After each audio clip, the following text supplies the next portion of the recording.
keep getting your food and take a seat when you have it. Let's give it up for this morning's presenters, the organization of the event. It's a great day so far. I'm here to introduce our next speaker. My name is Ashley Stalker. I am the Director of Development for the College of Education and Human Development. So basically what that means is I fundraise for the college. And I'm here to introduce Salaam Green. Salaam is named the inaugural Poet Laureate of historic Birmingham, Alabama for the 2024-2025 season. The prestigious position recognizes Ms. Green's outstanding contributions to the literary arts and her commitment to fostering a deep appreciation for poetry within our community. She was born in the Black Belt of Alabama and was raised by a family of educators and a single mother. Despite growing up in rural Alabama with limited resources, she was encouraged by her mother, a retired teacher, to read, write, and dream for a better future. She graduated from the University of North Dakota with an English degree and has an MS in early childhood education from the University of North Dakota graduate program. She has spent more than 16 years as an arts educator, healer, and community leader.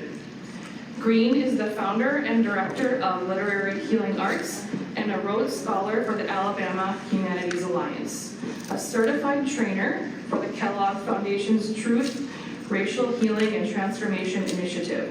She also leads Right to Heal workshops, a series of seminars geared at instructing both individuals and organizations in using poetry, writing, and storytelling to reclaim their voices and transform their lives.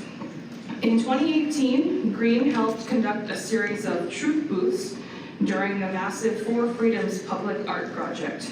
There, she guided participants through conversations about social and environmental justice. Green has garnered esteemed residencies, including University of Alabama at Birmingham Arts and Medicine, the Wallace House for Arts and Reconciliation, and the Auburn University Jewel Collins Smith Museum. Green is a published author, sought-out speaker, and TEDx Birmingham alumnus speaker, whose work has been featured in the Alabama Arts Journal, Southern Women's Review, and Scalawag, and more. After spending the last couple of days with Salaam, I just can tell you that she's an incredible person and truly an amazing inspiration to us all. So it is my honor and privilege to bring Salaam up to share more about Lullabies to Literacy for All.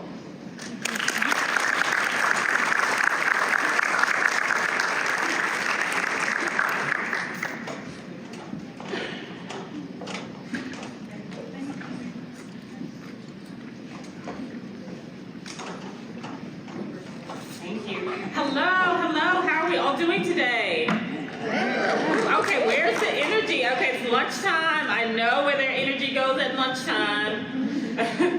It's so wonderful to be here. It's so wonderful to hear and see all of the wonderful happenings that are happening here at UND. So I am an alumni, and I got my graduate degree, my master's degree in early childhood education, and I did it all virtually and all online. So this is my first official time being here, so clap, clap for me. Just making sure we knew how to clap. So today I'm here to ask you a few questions. What is your Lullabies to Literacy timeline? What is your reading timeline? What is your writing timeline? What is your education timeline? If you had to go back through the wonderful diary of your life, who helped and supported you in reading? Who helped and supported you in nursery rhymes? Who helped and supported you in lullabies? What is your timeline? And what I'm going to do today is kind of start by sharing my timeline. But I wanted to start with a poem. I have to take my glasses off because I can't see or hear with them on. I hardly really do anything. I'm like, what's going on, right? So this is kind of what happens. But I would love to read a poem for you. And the name of this poem is Meaningful Conversations. At heart, I am a teacher. Open up your books, please. My heart is to be a good teacher. leading those who are part of the ultimate mission. A teacher who puts their pencil to paper to tell the stories of truth in order for that truth to become a lesson for the masses. My calling is to be a wordsmith for the others and a wordsmith for the world. I am here to search the deep spaces that some may forget. May my actions be an inspiration and my life be an affirmation. May I walk into the classrooms of this wonderful world, this humanitarian universe, and serve with my eyes wide open and my heart broken for the needy and the restless. I proclaim my declaration from my spirit of my teacher self to be that of making a difference. I am creatively embracing the deeply meaningful conversations that really matter. That is the art of my life. That is the motion of my life. That is the humanity of my life. That is the action of my life. To be the magic, to be the teacup, and to be the silver spoon and the life of children. So thank you for letting me read that to you today.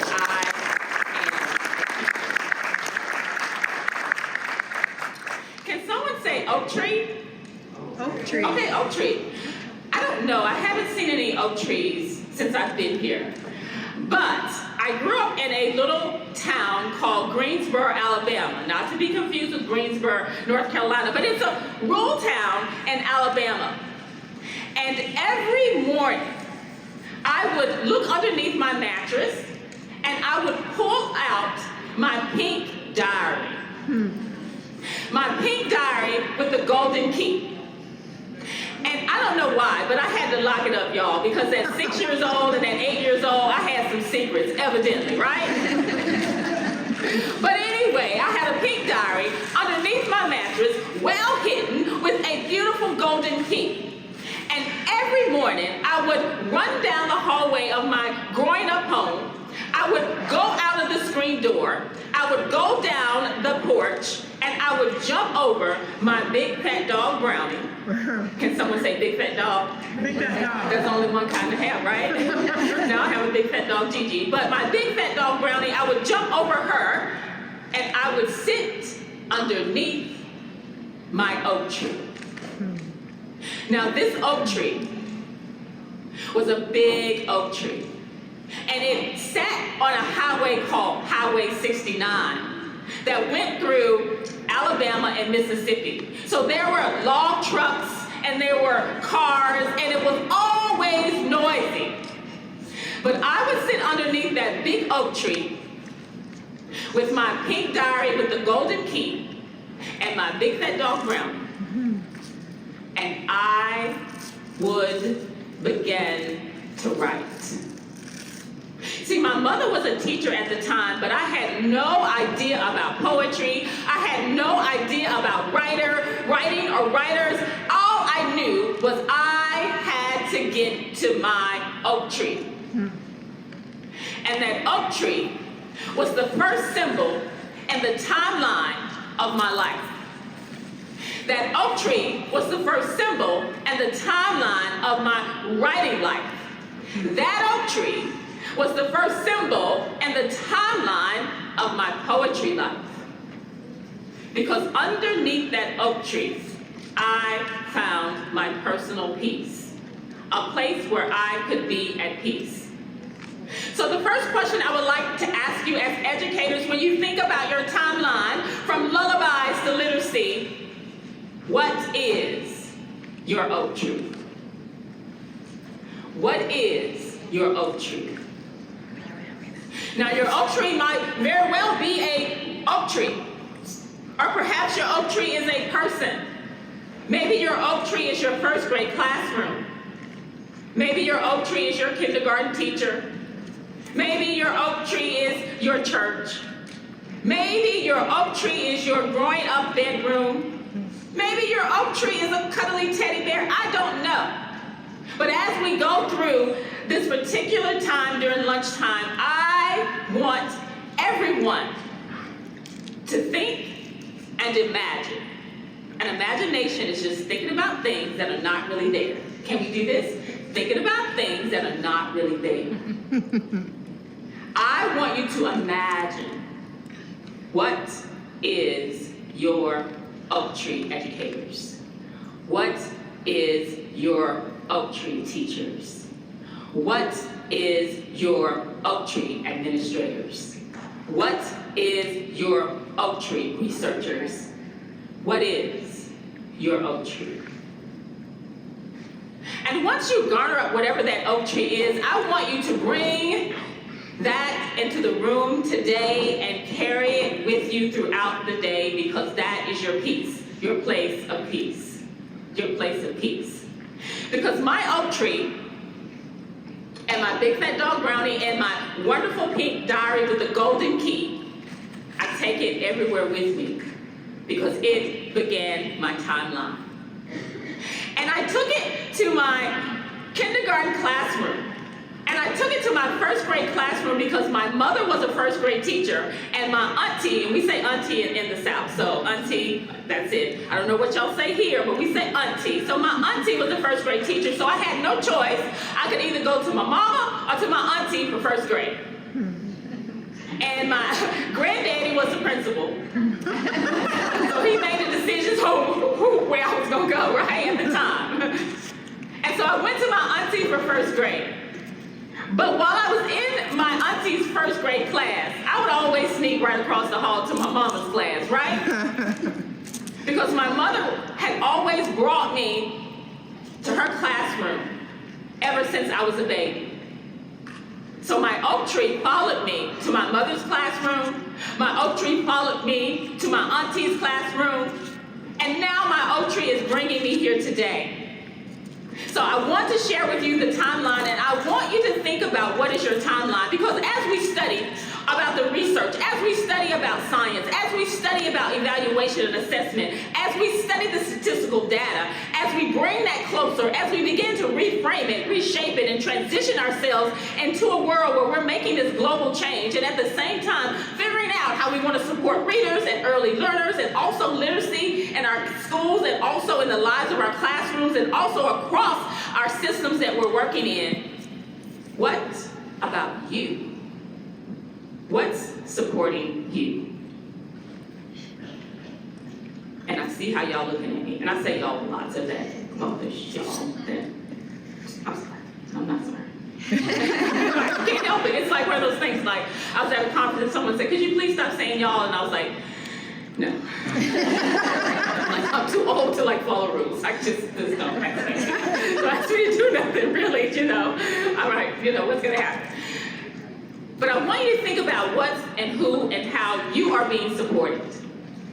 As you get all this really yummy and delicious information, and as you get all this really yummy and delicious ways of transferring the knowledge, as you get all these yummy and delicious ways of in designing curriculum and instruction, as you get these yummy and delicious ways towards leading and practical ways towards practice, who and what is supporting you?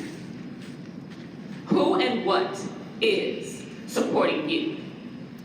So I stopped many, many years ago. I was a child development teacher. I started teaching pre-K. I started teaching infants, and my favorite people in the world are infants. So my whole work was around brain development. My whole work was around infant development. My whole work was around human development.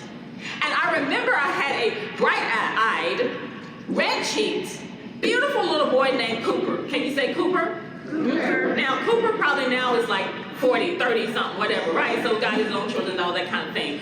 But I remember Cooper when he was 2.5. And he was in a classroom called the Huggers. And I had my little Huggers in the classroom. And Cooper, on my timeline, only wanted to do one thing.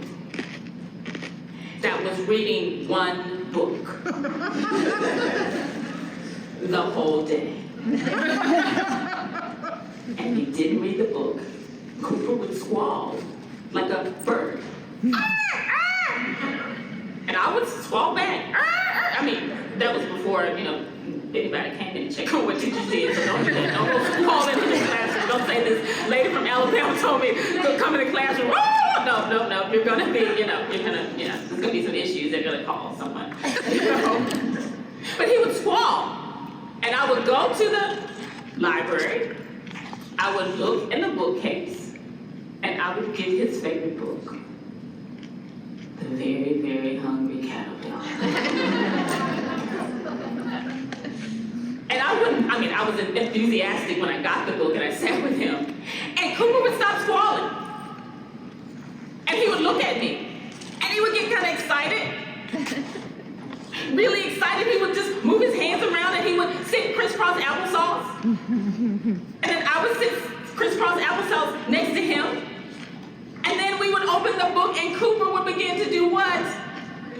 Read it and point to it and begin to talk about all of the wonderful food that doggone caterpillar was eating every single day, all day. Isn't he full yet? But guess what that was in the timeline of Cooper's life? That was his oak tree. 2.5 years old, I helped Cooper find his oak tree. What is your oak tree? And the only reason I could help Cooper find his oak tree was because I found mine.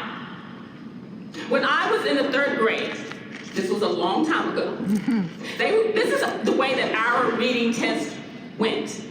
My 3rd grade teacher would get a big book. She would call you to the front desk where she was sitting, and she would ask you to read to her. And after you read to her, then she would tell you what type of reading assessment, or if you were going to be in a blue star or a gold star or a silver star. Yep. That's what she would do. Yep. So, Salaam, it's your time to read. So she got this really textbook, and I began to read. And as I began to read, Mrs. Brown, who was a tall, skinny, dark, beautiful woman, looked at me and she said, "You are a blue star reader," which is like the top of, you are, and I was like, "Oh, you are a blue star reader." And she closed the book. She said, "You go sit at that table with the blue stars." And so I went to sit at the table with the blue stars. I had no idea that there were going to be no star tables or other star tables. But what I did know with Miss Brown in that moment, she was another oak tree in my life. She taught me and showed me that I could read. And she gave me a textbook to read out of. And as I began to read, I felt as if I was underneath that oak tree with my big dog Brownie and my diary, my pink diary with the golden key. I felt as if someone had done the same thing for her, and she had found her own very own oak tree as well. So once again, as teachers, as administrators, as researchers, who and what is your oak tree? Have you found it yet? Have you grasped it? Have you touched it? Have you brought it to the table? Have you pushed all of the other things to the side that you have to do, that you need to think about? Have you looked at yourself beyond the curriculum and instruction and thought about, how am I going to bring my whole oak tree into this classroom and into the practice and to education of what I do? And that is just as important as the science, my emotional well-being. What is your oak tree? Now, I'm so glad my oak tree didn't stop with Mrs. Brown. Because in 3rd grade, that would have been really horrible, right? Because we know what happens to 3rd grade literacy. Then we didn't know, but now we know. Then I found another oak tree, another place on my timeline that took my lullabies to literacy. I was out on the playground. And back in the day, even though we were in Alabama, they would let us go out on the playground if it was 200 degrees. It didn't matter, y'all. There was no look, you know those little water bottles y'all pay $100 for? We'd have those, and little kids walking around with ice. I'm like, where do kids get ice from these days? They just walk around with ice packs, and I'm like, come on, toughen up. No, we want to get on. You all in UND, y'all don't get it. But I'm in Alabama, like, what are you doing? No one ever gave me water or ice or juice or nothing. I'm just like, we're on the playground just all day, and we come in sweaty, and our hair is sticky, and we're just like, what? But anyway, I'm on the playground. And my mama used to make all my dresses, so I'm not just on the playground like in some like kid clothes. I'm on the playground in this pretty little dress. And I remember my teacher coming around, and we were doing doing a circle time on the playground, and she started singing, "Little Sally Walker." Yes. And I was like, oh.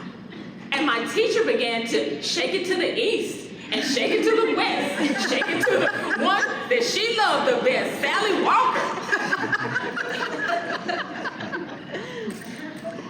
And I was like, my teacher can shake it? That's hot. Can I do it too? And she was like, yes, you can do it too. So we began to do Sally Walker outside. And I was like, what is that? I asked my teacher, she said, that is a nursery rhyme. Oh my goodness. My lullabies to literacy, I fell in love with poetry on the playground, shaking it to the east and shaking it to the west. I guess if it was some twerking, that's what we would have done too, right? We didn't know any better, but we were doing, yes. Everybody was shaking it to the east and shaking it to the west. Everybody was doing their nursery rhymes. Everybody was in rhythm. Everybody had a lullaby. Everybody had their literacy. And everybody was hot and dehydrated. But it doesn't stop us in Alabama. We do not stop. But in that moment, that was my oak tree. Learning could be fun. Reading could be fun. Language could be music. Lyrics or poetry. My teacher could participate in the fun too. She was happy, I was happy. We weren't in a cocoon. There were no books outside, but there was the book of life that we were participating in. Oak tree. Oak tree. I'm so glad that oak tree came on that playground. Just like that oak tree came underneath my growing up house with my big fat dog Brownie and my pink diary with the golden key. What is your oak tree, teachers, educators, administrators, researchers, higher educators? What is your oak tree? If you still don't have it, I want you to dig a little deeper into that imagination of what is your oak tree. Then I had another teacher, Mrs. Watkins. Can you say Mrs. Watkins? Mrs. Watkins. Now, let me tell you a little something. This is Juneteenth. I went to a segregated school in Alabama. Black people went to one side of town, to the east side, and white people went to the west side of town. Now, Greensboro, Alabama maybe had a population, I don't know, of less than 40,000. So we didn't need two schools, but we had two schools. And the segregated school I went to only had a few teachers that were not Black or African American. And Mrs. Watkins was my math teacher, the first teacher I had that taught me math. And that's when I figured out I hate math. Like, I don't know, like, what's the dealio with this, right? And I remember sitting in the back of Mrs. Watkins' class, and there was someone there in the class that was not being very nice to me. I was being bullied. And even though I had been being bullied many times, this was the first time that an adult had ever noticed it. And one of the students was bullying me because I was what they thought was overweight. And Mrs. Watkins heard it. I wasn't able to do my math, not because I wasn't proficient or could not be proficient, not because I really hated it, but because socially, emotionally, I was being bullied and no one knew about it. So Mrs. Watkins came when she heard that happening, and she looked at the person who was bullying me. Close your ears, y'all. This was a long time ago. Back there in the early 90s. When we could teach, my teachers teach. So she looked at the person bullying me, and she said to them, Salaam is smart, and Salaam is going to college. And she walked away. after class, she asked me to come to the front. And she said, Salaam, do you know that you're smart and you're going to college? I've never had anyone stand up for me. I've never had anyone rescue me. I've never had anyone see me except for that moment. And even though I did not understand this college thing and why she was talking about it to me right now, I'm being bullied, I realized in the moment that she was my oak tree. She used her lullabies to literacy. She used her words. She used her expression of words to do something as a teacher, as an instructor, as a friend. She used those words to rescue, but also to help me find my peace. And then she told me about this little college in this place called University of North Dakota. I had no idea. And she said, they are looking for smart people like you who love writing, who love liberal arts. You will be great there, Salaam. And I've never heard of this little college that she was talking about. I never even knew that anyone even knew that I loved writing and that I would be great at writing.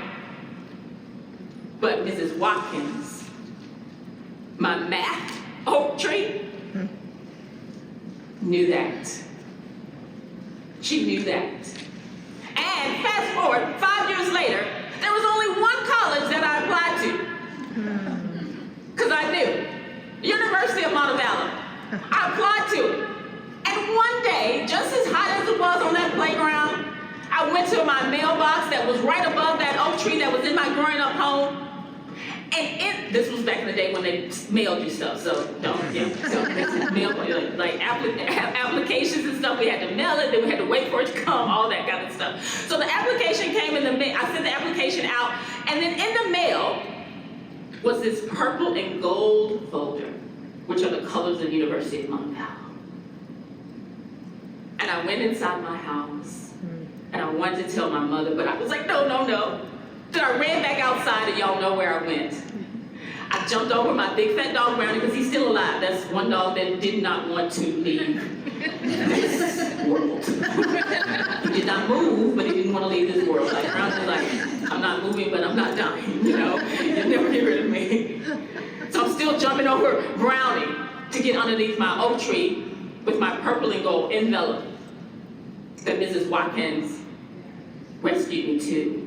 And I opened it up and it said, congratulations, you are accepted to 1994 class. The only place in there I was, just like Mrs. Watkins said, just like the oak tree in her math class said, just like she rescued me too, there I was. Another oak tree moment. What is your oak tree? Who is your oak tree? Have you imagined it?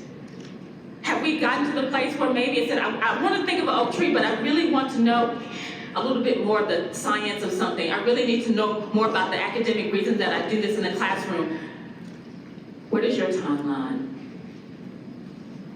How did you get here? Mrs. Brown got me here. Mrs. Watkins got me here. My first grade teacher, auntie, and my mama got me here. That playground, little Sally Walker, shaking it to the east and to the west, got me here. And then, the best oak tree that I've ever met was in the name of Mrs. Simpson, y'all. Mrs. Simpson was this little Jewish, when I say little Jewish woman.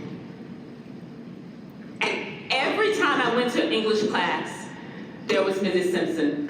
Mrs. Simpson had a heart murmur, so she would wear this thing on the side of her body. And we didn't really know what it was until one day she told me it just regulates the beats of her heart. And I thought, she is Superwoman. If y'all don't know, Superwoman, like Superwoman.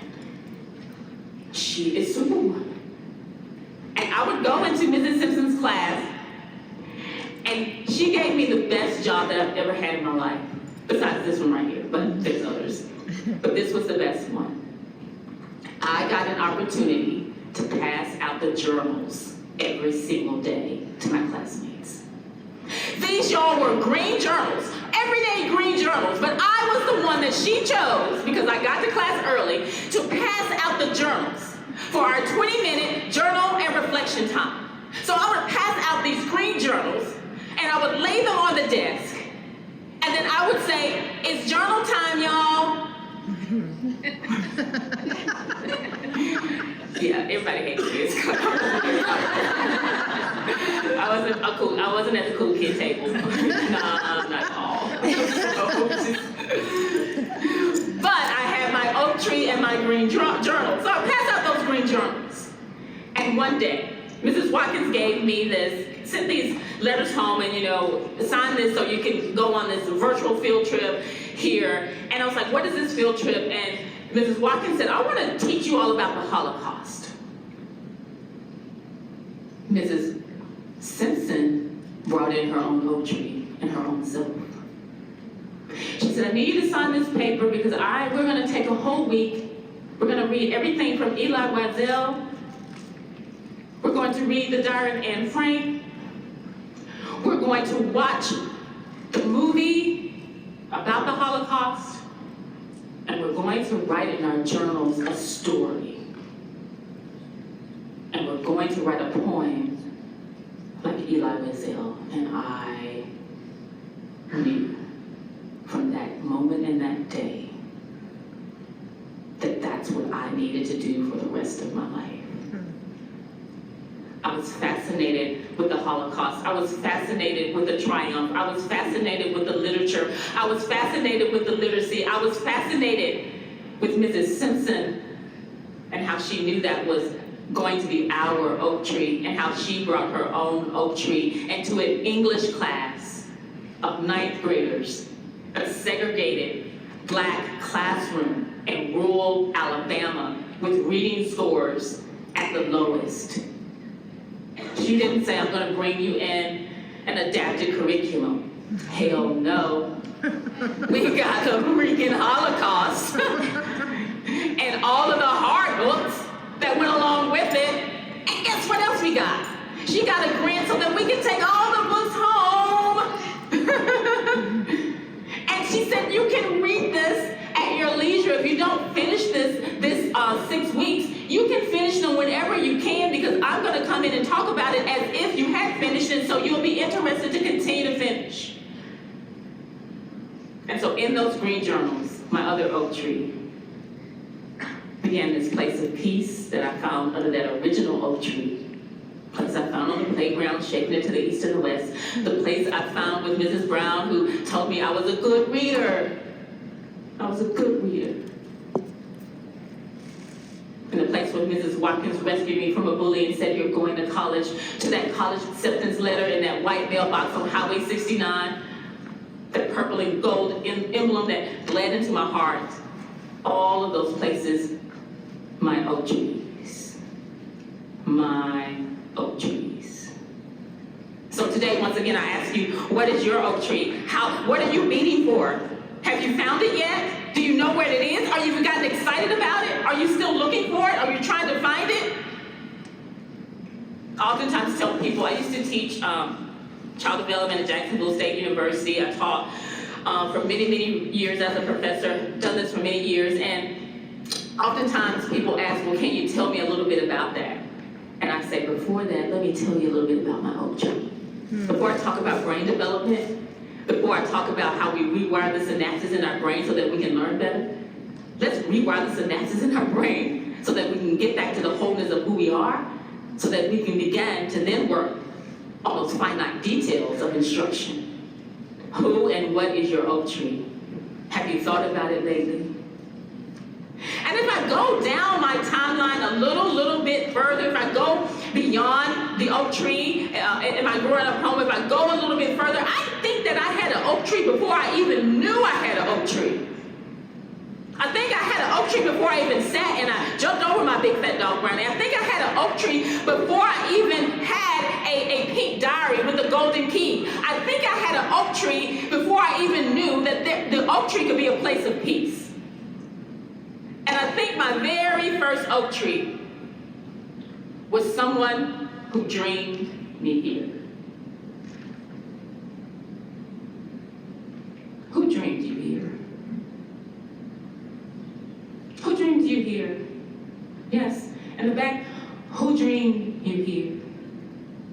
Who dreamed you here?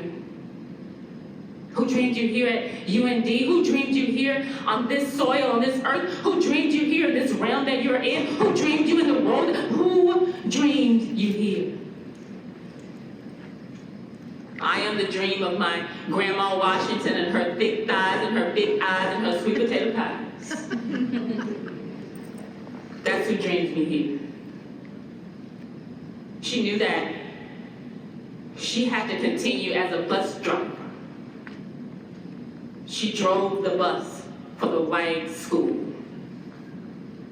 And the only reason she could drive the bus for the white school is because she herself was biracial. And she drove that bus. And I know on that bus she became the oak tree for so many students on their way to school. She was my oak tree. And she taught me how to be and find other oak trees so that I can continue to be here. And I remember getting on my grandmother's bus. My grandmother was named Nanny, and I would get on my grandmother's Nanny's bus. And she would smell like olive oil every single day. Olive oil and breast powder. And she had like these blue pants that she wore, and they had the crease going down the middle. Probably came from like Sears catalog or somewhere like that.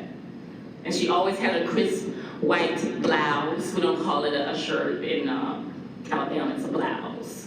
She'd have a blouse with the buttons on it. And she would always let me come on her bus before she cleaned it out.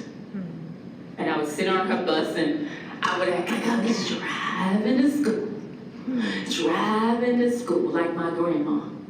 Driving to school. And I remember one day she looked at me and she gently asked me to come sit on her lap. And I remember I pressed my face against her soft cheeks that smelled like olive oil and that powder that kind of rubbed off on me as well, flaky. And she said, Salaam, you are a good reader. I had never read anything to her. How did she know that I was a good reader? And then she looked at me and she said, I want you to teach. I didn't know what she meant. And I knew all I wanted to do was drive a bus, right? Or drive the bus like my grandmother. But my grandmother said I was a good reader and I could teach. And then she said, you're also the best firefly catcher I know. You're way better than your brothers. Two brothers. So my grandmother, my oak tree, my best friend who watched me catch fireflies, and she knew how many I had in that jug. But she also knew I was a good reader, was my oak tree. Who dreamed you here today? Teachers, instructors, educators. Will you allow yourself to go down your lullabies to literacy timeline and ask yourself, who dreamed you here? I am the dream of. Because until we're able to do that, we will be magnificent, remarkable instructors, magnificent, remarkable educators, magnificent, remarkable role models in the lives of children and students and other educators. But what we potentially and possibly won't be is that to ourselves. What if you give yourself an oak tree today? What if you remind yourself of the oak tree that you are today? What if you stand under an oak tree? What if you don't have an oak tree to stand under? What if you become an oak tree?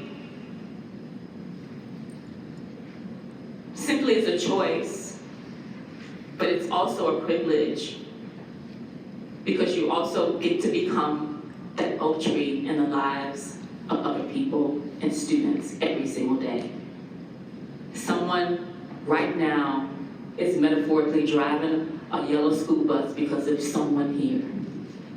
They are sitting at home pretending to be a school bus driver. Someone is walking around with a large textbook on their head because of someone here today. Someone saw you as an oak tree, some student, some child, some intern, some instructor, some educator, some leader, someone young, someone aging saw you, and they're going to decide to stand up to a bully today. Someone, somewhere, is that because of you. So what must we do, University of North Dakota? What must we do to become that? What must we do to embrace that? What must we do to elevate the human race? What must we do to eliminate violence, poverty, and suffering? What must we do?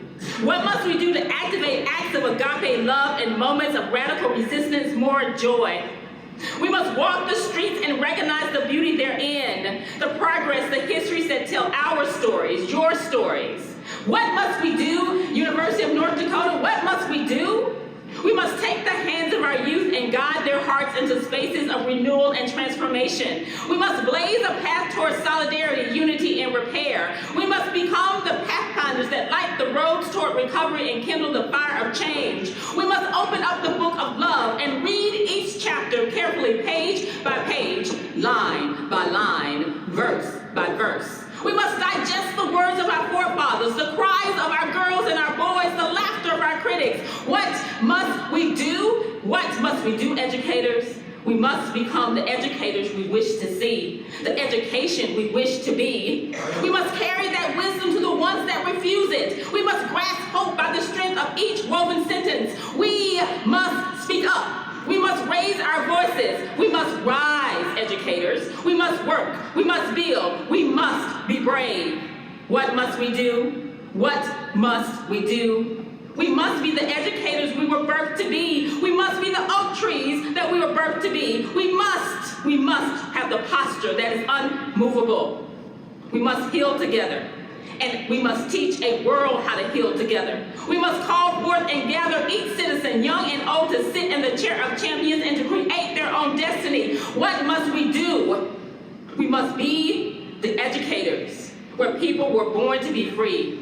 We must be the educators we wish to see. We must be the educators we know and trust. We all can and desire to be. We must be our very own oak tree. Thank you.